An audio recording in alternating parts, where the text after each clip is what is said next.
honor to address the London Mathematical Society in this, its first session of 1913. My topic, perhaps slightly shocking, is that applied mathematics is not real mathematics.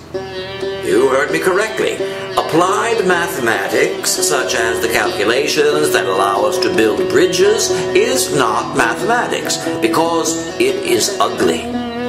Only pure mathematics matters because its utter uselessness allows it to be beautiful.